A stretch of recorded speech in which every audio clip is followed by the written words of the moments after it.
Hi there, everyone, and welcome to the Daily Gardener, and thank you for listening. I'm your host, Jennifer Ebling. It's November 4th. Today we celebrate the man who's remembered in the Botany Building at the University of Glasgow. We'll also learn about the mystery behind the California fan palm. And we'll salute the folklore of November, along with a witty poem about November by an American poet and satirist. We grow that garden library with a book about some incredible private gardens in the San Francisco Bay Area. And then we'll wrap things up with a charming 1855 journal entry from an American writer. Don't forget, if you want to subscribe to the podcast, you can do so on Apple, Google, Spotify, Stitcher, iHeart, or any of your favorite podcast hosts.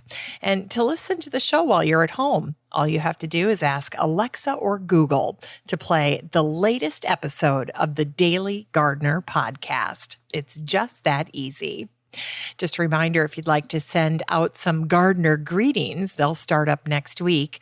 You can go ahead and send your garden pictures, stories, birthday wishes, and so forth to me at jennifer@thedailygardener.org. And finally, if you'd like to check out any of my curated news articles or blog posts for yourself, you're in luck, because I share all of it with the listener community in the Facebook group for the show, and it's totally free to join. It's the Daily Gardener community, so there's never any need to take notes or search for links from any episode. The next time you're on Facebook, just search for Daily Gardener community and request to join. I'd love to meet you in the group. Here's today's brevities. Today is the birthday of the English botanist and primitive plant expert Frederick Orpen Bauer, who was born on this day, November 4th, 1855. Bauer served as the Regius Chair of Botany at the University of Glasgow. When he arrived in 1885, the department was housed in just 2 rooms, and the herbarium was stuffed into a small attic space. To make matters worse, when Bauer lectured, he had to vie for a lecture hall with other departments and faculty. 15 years later, the university finally constructed a brand new botany building. And when it was finished, the building served as England's first botanical institute. The 1901 grand opening for the Glasgow Botany Building was lumped in with the university's 450th anniversary celebration. The eminent botanist Sir Joseph Hooker opened the building. Almost a century later, the building was renamed to honor Frederick Orpen Bauer, and that's how the building became known as the Bauer Building. Tragically, on October 24th, 2001, the Bauer Building was significantly damaged by a fire. The losses included first editions of Darwin's Origin of the Species and Hooker and Bauer's works. Many of the oldest botanical manuscripts and books were impacted because they were stored on the 3rd floor under the roof space. After almost 4 years of continuous work, the building reopened in November 2005.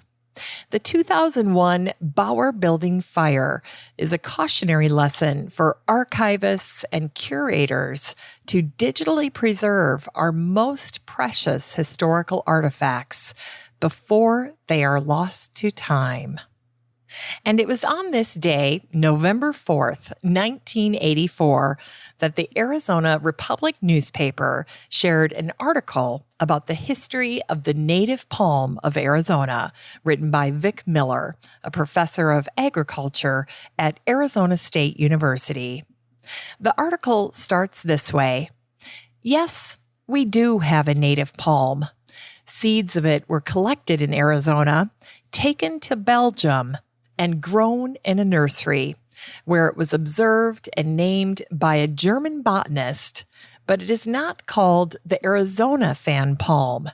It is called the California fan palm. The mystery of the California fan palm was not about how it got its name, but rather where it came from, California or Arizona. In 1976, researchers made a discovery that helped solve the 100-year-old mystery. Here's the fascinating backstory. In 1879, a German botanist named Hermann von Wendland saw the palms growing in a Belgium nursery. He named the palm Washingtonia foliifera in honor of George Washington. The name seemed appropriate since Wendland only knew that the seeds for the palm had been collected in America, but he had no idea which state was home to the palm. 3 years earlier, in 1876, the German botanist Georg Drude had noted that the seed was collected in Arizona along the Colorado River. An Italian botanist, Dr. Francesco Franceschi, also said that the palms were from Arizona. But a Stanford botanist named Samuel Parrish disagreed. Parrish knew that the area where the seeds were supposedly collected was near Prescott, and according to Parrish, this was a region of pines rather than palms. To Parrish, the seeds had to come from California. But what Parrish didn't realize is that there were small groves of Arizona palms roughly 38 miles from Prescott near Castle Creek. So now the researchers wondered how the Arizona palm seeds ended up in Belgium. Well, it turns out the 1870s stagecoach line went right along Castle Creek to Prescott, Arizona, and then on to Santa Fe, New Mexico. In September 1872, the Czech botanist and extreme orchid hunter Benedict Reszel was in that part of the Southwest on his way to Mexico. Reszel likely bought some of the ripe purple fruit from those Castle Creek, Arizona palms, and then he sent the fruit back to Germany with his other specimens. And that is how the Arizona fan palm was named the California fan palm by a German botanist who saw them growing in Belgium. In today's Unearthed Words, we're going to hear a collection of November folklore. Here goes. Thunder in November, a fertile year to come. A heavy November snow will last till April. Flowers in bloom late in autumn indicate a bad winter, in which case we're in trouble up here at the cabin, I guess. Here's one. If there's ice in November that will bear a duck, there'll be nothing after but sludge and muck. If trees show buds in November, the winter will last until May. 2 left. There's no better month in the year to cut wood than November. And finally, ice in November brings mud in December. A lot of sayings about ice.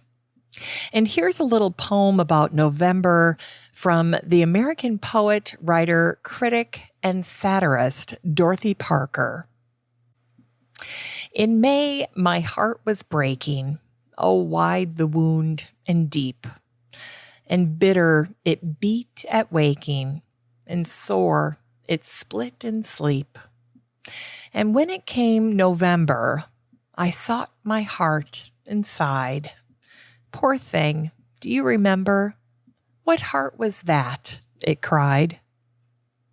It's time to grow that garden library with today's book, Private Gardens of the Bay Area by Susan Lowry and Nancy Berner. The marvelous landscape photographer Marion Brenner took all the photos. And together, this team toured over 35 private gardens in the San Francisco Bay Area. Now, whether you're from this part of the country or not, you will surely be seduced by the enchanting beauty of Northern California. It's a dreamscape for landscape designers and gardeners.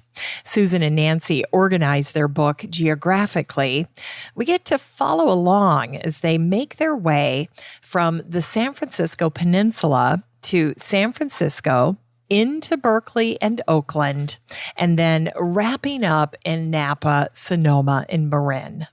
And you'll gain appreciation for so much about this area: the microclimates, the range of plants, the drought-tolerant natives, the rock gardens, and the endless supply of gorgeous backdrops. The tour includes the 1911 masterpiece garden known as Green Gables, the Salvia Haven known as Big Swing, love that one, a jaw-dropping vertical garden in San Francisco, and many more. Susan and Nancy reveal the goals of each gardener and the design secrets behind every garden. This book is 256 pages of garden ideas. Susan and Nancy's coffee table book would be a fine gift for an avid California gardener or anyone who would enjoy touring this horticultural paradise vicariously. You can get a copy of Private Gardens of the Bay Area by Susan Lowry and Nancy Berner and support the show using the Amazon link in today's show notes for around $35. Finally, here's something sweet to revive the little botanic spark in your heart. It was on this day, November 4th, 1855, that Henry David Thoreau wrote in his journal, "The winter is approaching. The birds are almost all gone. The note of the dee-dee-dee sounds now more distinct, prophetic of winter, as I go amid the wild apples on Noshatuck. The autumnal dandelion, sheltered by this apple tree trunk, is drooping and half closed, and shows but half its yellow this dark, late, wet day in the fall. Larches are now quite yellow, in the midst of their fall. When I look away to the woods, the oaks have a dull, dark red now, without brightness. The willow tops on causeways have a pale, bleached, silvery, or woolgrass-like look." Thanks for listening to The Daily Gardener. And remember, for a happy, healthy life, garden every day. The Daily Gardener is produced in lovely Wyoming, Minnesota with the help of Paige Mance, Brooke Bierbaum, Kiana Rayleigh, Maddie Doyle, Natalie Decker, and Eric Begay. You can find The Daily Gardener on all your favorite social media. You can follow the show on Instagram, and listeners always have a standing invitation to join the free Facebook group for the show. Just search for Daily Gardener Community the next time you're on Facebook and request to join. All the stories and books that are featured on the show can be found over at thedailygardener.org, thedailygardener.org. And while you're there, be sure to sign up for my free Friday newsletter. Last but not least, you can share your own gardener greetings on the show by emailing me at jennifer@thedailygardener.org. I'm your host, Jennifer Ebling, and as always, have a great day in the garden, and we'll see you tomorrow.